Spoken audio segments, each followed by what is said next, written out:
Here is the poolish. Have a look. Right there. See how beautiful that is? This is 100 grams of flour, 100 grams of water, 2 grams of instant dried yeast, and that's it. I'll let that ferment overnight. This is gonna be 63% hydration. So I'll give you all the measurements now. We're gonna put in 310 grams of water or milliliters.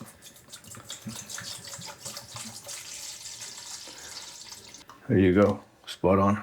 Just a squeeze of honey. All right, we're gonna mix this up. Let's dissolve the honey. Put 5 grams of instant dried yeast. Mix that, then incorporate the poolish and the rest of the flour. There you go, 5 grams. Mix that up. Let that incorporate and dissolve. Okay, we're gonna let that go for a minute, then we're gonna break up the poolish and we're gonna put it in that yeast water. Then we're gonna put the rest of the flour in, mix it all together, then we're gonna knead it by hand today. Okay, look how beautiful that is. Look at that poolish, look at all the bubbles in it. Now we're gonna just drop it down into this. Let gravity do most of it, look at that. You have to get it all out. Okay, there you go, breaking it all up. So it's already created the gluten structure within the poolish. Now we're gonna reinforce that gluten structure by adding the other flour, kneading it, and let that proof for a couple of hours. One more little mix with this. I'm using this one, Manitoba Ora. It's a high protein flour. I'm using this Nuvola. I don't know if I pronounced that right. So I'm using 2 different types of flour. I just use these because it gives me a softer and more airy crust. But before we proceed, let me tell you what I've done here. So I've added the poolish, I've added the water, which was 310 grams. I think I've already told you that. And 5 grams of yeast, a little squeeze of honey. And what we're gonna do now with the flour is we're gonna put half. Let me divide that by 2. 550 divided by 2, 275. So 275 of the Manitoba. All right, there you go. We'll just measure up to 550 and that will take us to the correct measurements because we've already measured the first one, so that has to be 275. Okay. I'll keep on washing my hands because I'm just a freak. We need about 15 grams of salt.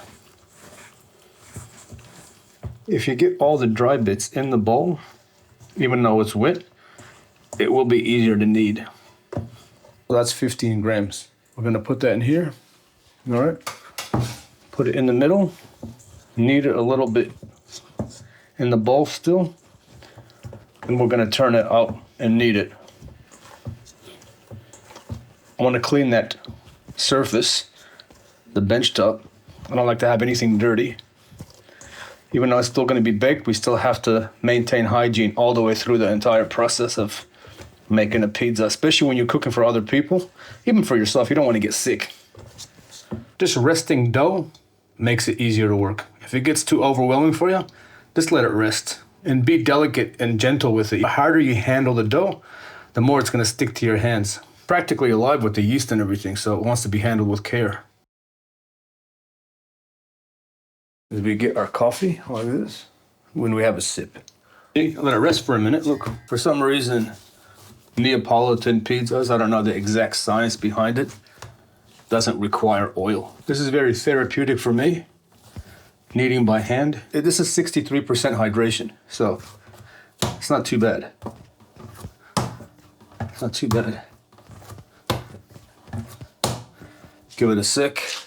It's so much softer now. You should really cover it so it doesn't dry out because you don't want to lose the hydration, but it's all right. It was only a couple of minutes. You shouldn't do that. You should cover it with a cloth or something. It's more ideal. And I find as well, on a side note, if you clean as you go, the experience of eating the pizza is a whole lot better because you don't have to worry about cleaning up later.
Now let's see how this dough is.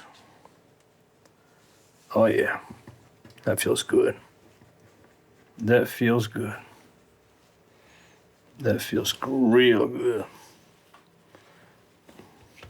Okay, make yourself a ring right around, and then just force the air into it.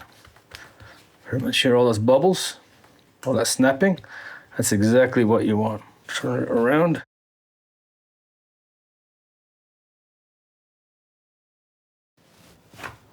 It's already open. I didn't have to do anything. We're not using a peel. I'm not cooking on a stone. I'm just using a regular pizza pan, but we'll get a peel eventually. It's already open, see?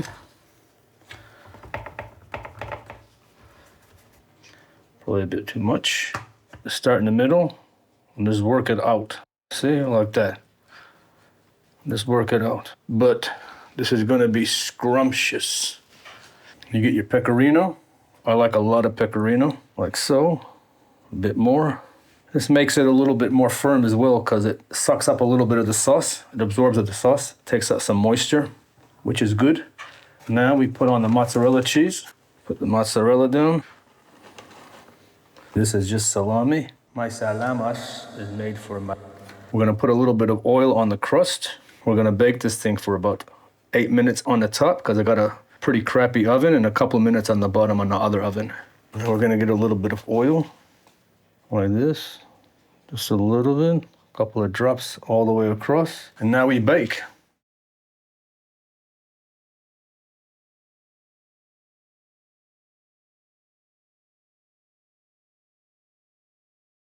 There you have it. Have a look at that.